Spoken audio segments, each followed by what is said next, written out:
Hi everybody, Tom and Shelley with Empower Network and the 1010 Formula team. We're going to give you some tips that we found on how to get the most out of your blog, in some cases without even blogging. How exciting is that?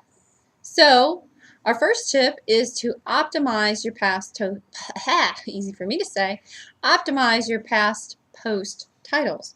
Go review your old posts and make sure those titles are still relevant. The content may still be relevant, but as time passes, some terminology changes, more keywords change. So just make sure your past post titles still are exciting and SEO optimized. That's right.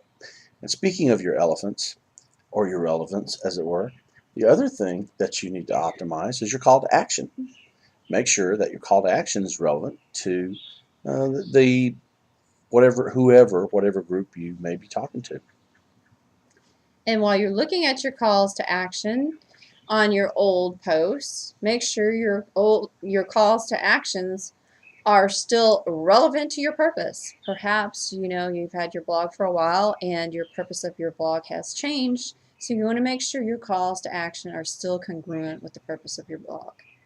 Ooh, congruent, like that. Here's a good one.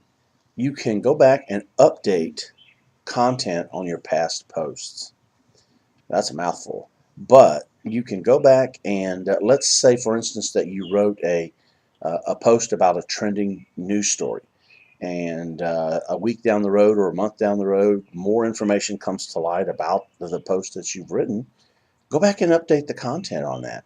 You can always write a new blog post if you'd like, but it's just as easy to go back and just update the post you already have.